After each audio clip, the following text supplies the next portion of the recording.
Salut à tous, bande de losers, j'espère que vous allez bien. Moi ça va pas trop mal.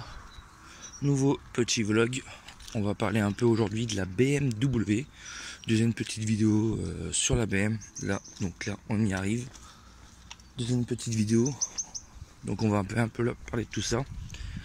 Comme vous avez pu le voir au nom de cette petite vidéo, putain il y a du soleil les gars. C'est la première fois que j'organise un petit vlog comme ça en mode à la Zab. Comme vous avez pu le voir, elle est juste là. On va en parler tout de suite. Alors attendez, on va l'ouvrir. Attendez, parce que j'ai les mains chargées. Hop, voilà, elle est ouverte. Hop, excusez-moi, en même temps j'avais mon alarme qui s'allumait. Hop.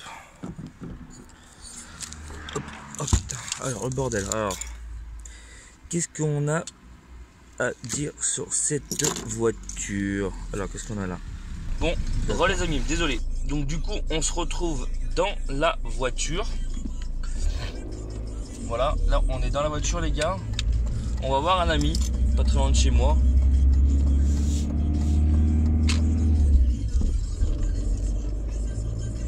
Et du coup on va parler un peu durant ce petit moment qu'on va être ensemble, on va parler un peu.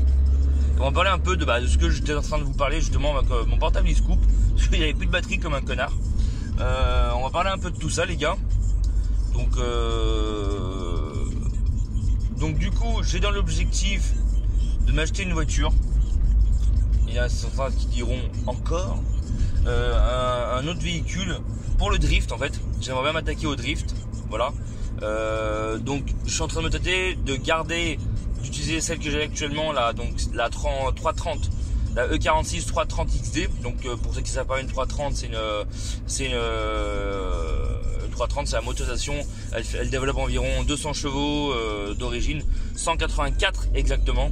Donc celle-là elle a été reprog, enfin je l'ai reprog, je l'ai faite reprog il y a pas très longtemps, il y a 2 mois je crois, comme ça.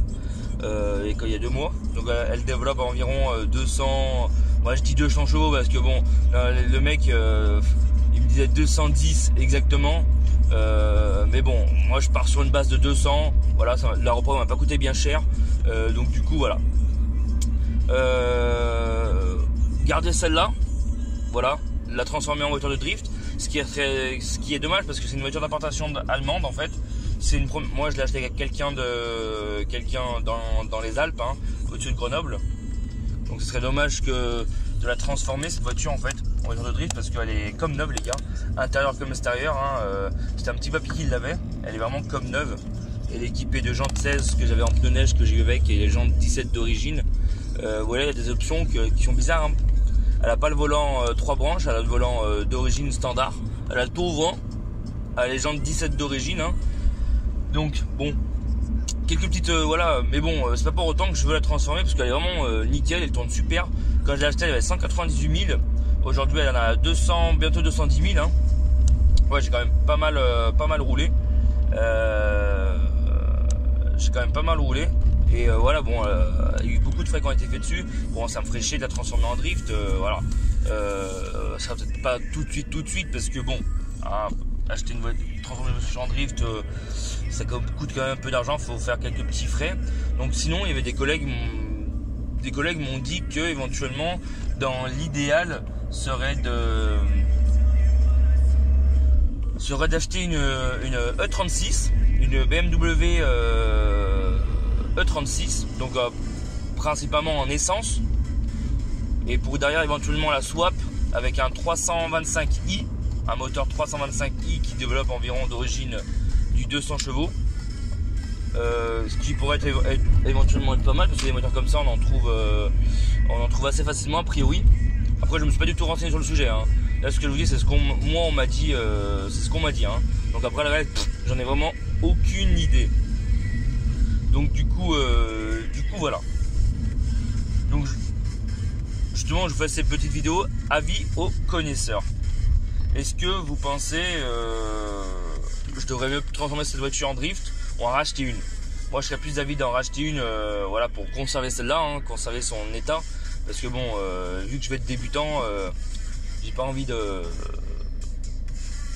tout casser quoi. étant donné que les voitures, je vais pas non plus en prendre bien soin. Du moment qu'elle démarre, elle roule. Après voilà, j'ai quelques petites connaissances pour le passage de contrôle technique, etc. Donc du coup, ça c'est pas, on va dire que c'est pas le gros problème. Mais bon, j'ai pas envie non plus d'abîmer cette aussi jolie voiture que j'ai ici quoi, actuellement. Donc ce serait quand même vraiment du gros gâchis quoi. Donc à moins que la voiture elle aurait eu un gros choc ou voilà, ça aurait été une épave. À ce moment-là, bon,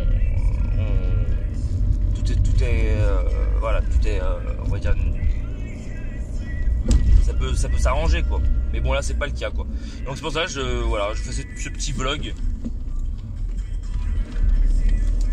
Je vous fais ce petit vlog parce que bon, je m'ennuie un peu dans ma life en fait. Étant donné que j'ai plus de femme. Donc du coup je me suis dit on va s'occuper un peu l'esprit. Voilà. Étant donné que moi les voitures et les mécaniques j'adore ça. Donc du coup on va s'occuper un peu l'esprit. Donc voilà. Donc pour les connaisseurs, dites-moi.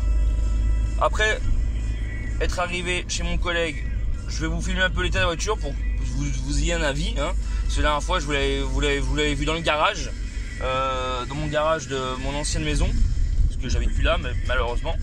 Pour ceux qui me suivent sur Snapchat, bah, vous devez sûrement le savoir.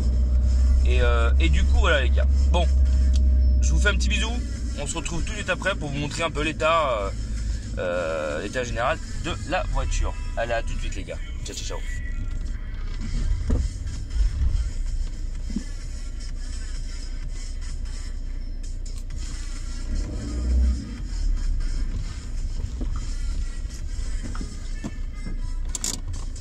Chez mon collègue, on va retourner le téléphone.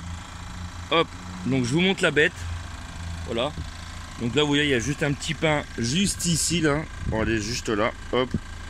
Mais ça je vais le faire redresser par un collègue. Comme vous pouvez voir, elle est équipée des jantes 17 d'origine. Voilà. C'est une 330 les gars. Hein. Donc du coup voilà. Elle n'a jamais été repeinte la petite. Elle est carrément d'origine. Après on a juste le seul problème, c'est la baie de pare-brise hein, qui est juste ici. Voilà, ça se nique sur toutes les BM a priori. Donc là à mon avis, regardez comment l'échappement il vibre. Je dois avoir un cylinder bloc qui doit être un peu fatigué. Vu comment ça vibre, ça on verra. Voilà, elle est un peu sad parce que je reviens de la campagne. Donc du coup je suis parti un peu dans la campagne hein. Et bon regardez là, j'ai un petit pet aussi sur la jante là. Mais bon, l'avantage c'est que j'ai eu je crois que j'ai eu 4 jantes montées plus 4 autres, les mêmes que celle-ci, en plus avec la voiture quand je l'ai acheté, plus des jantes 16 pouces en pneus neige que j'ai revendu après en fait, parce que bon, ça me sert à rien d'avoir 18 jantes et puis honnêtement où j'habite, avoir des pneus neige, ça sert strictement à rien. Regardez, les petits radars de recul, c'est de ce modèle là. Donc c'est ça que je vous dis en fait, c'est un modèle qui est en fait c'est un modèle qui est très particulier parce qu'en fait vu qu'elle vient d'Allemagne, elle a des options, elle a le radar de recul, elle a le tour au vent, comme vous pouvez le voir, elle n'a pas le volant 3 branches. Bon attendez, elle est fermée d'un côté. Elle n'a pas le volant 3 branches, mais bon elle est équipée en 17, vous voyez. Donc voilà. Les petits feux Angel Eye, c'est moi qui les ai rajoutés en plus. Et ce que je vous avais pas montré, alors attendez, on va retourner voir. Enfin, ce que j'étais en train de vous montrer tout à l'heure. Voilà, du coup, j'ai envie de vous montrer l'intérieur. Regardez le volant que c'est en fait. C'est le volant traditionnel sur les E46 en fait, d'origine. Donc l'accoudoir central en fait, il n'était pas d'origine, je n'en avais pas. C'est moi qui l'ai rajouté en fait. Donc du coup voilà, je remercie aux personnes du groupe Facebook BMW E46. Donc regardez, je vous montre un peu le compteur. Hein. Là on a le Bluetooth pour le portable, voilà, etc. Donc du coup bon, on va dire qu'on est plutôt sympathique. Enfin bref, bon, je vais vous montrer ce que j'avais dans le coffre en fait. Hop, alors attendez, juste le coffre. Hop, Donc, non, je vous parle pas. Non, arrêtez les gars, non, faut arrêter de boire. Non, on va déjà acheter ce petit pack repose-pied en alu pour la voiture. Donc là, on va les poser. J'ai acheté ça sur eBay. Ça m'a coûté 40 € avec les frais de port. Donc on va voir ce que ça vaut. Hein. Bon, on voit bien qu'au niveau de la finition, vous voyez bien que ça a été peint par quelqu'un qui avait la tremolote. Donc bon, voilà. Donc voilà, je vous ai un peu présenté la voiture on va dire en gros. Hein. Elle a les feux des phases 2, parce que c'est une phase 1 en fait celle-ci. Hein. Pour ceux qui ne l'avaient pas reconnue, pour différencier une phase 1 et une phase 2, phase 1 elle a les clignotants juste un peu plus bas de la baguette, et la phase 2 elle a les clignotants un peu plus haut en fait. Donc après les gens peuvent changer les ailes, voilà, on peut mettre une aile de phase 1, on peut mettre des ailes de phase 2 sur une voiture qui est une caisse phase 1. Voilà, on a ça qui voilà, il y a beaucoup de gens qui les remontent phase 2. Donc voilà, moi les feux en fait, je les ai juste achetés sur ces feux là, je les ai achetés sur Autodoc. C'est un site en fait.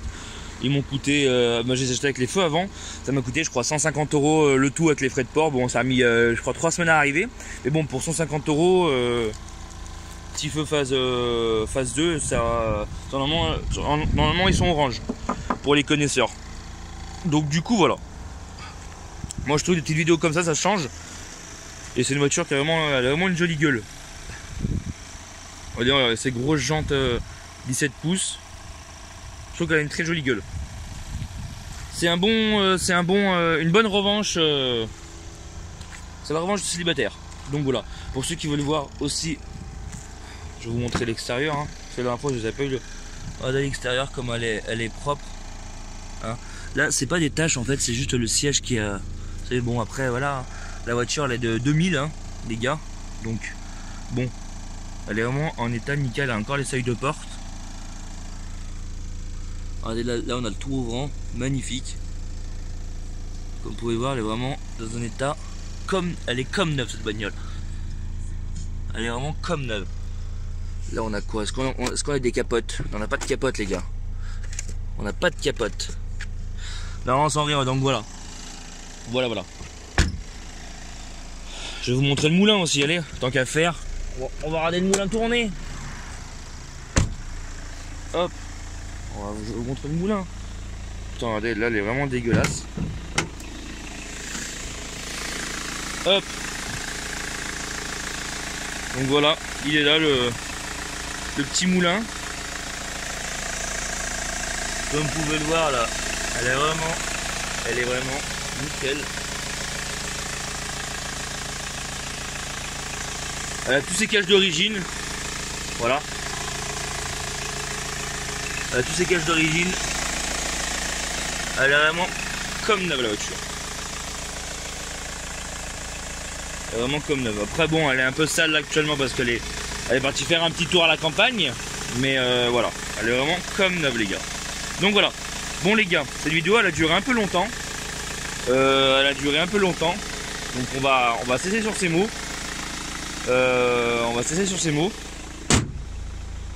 Et on se refait une prochaine vidéo plus tard, en vlog ou autre. On verra. De toute façon, on verra comment ça se fait. Et pour les connaisseurs, dites-moi ce que vous en pensez. Je rachète une E46, peut-être qui est mieux pour le drift, ou je pars sur une E36. J'achète une E36 ou je garde cette jolie 330 XD et je la remonte en drift. Bon, c'est vrai qu'elle aurait. Ça serait quand même dommage de gâcher une sujet voiture, les gars. Bon, sur ce, je vous fais un bisou. Merci du soutien. Et courage à vous tous. La vie est dure, on le sait. A plus dans le bus. C'était Bande de Heures. Allez, ciao, ciao.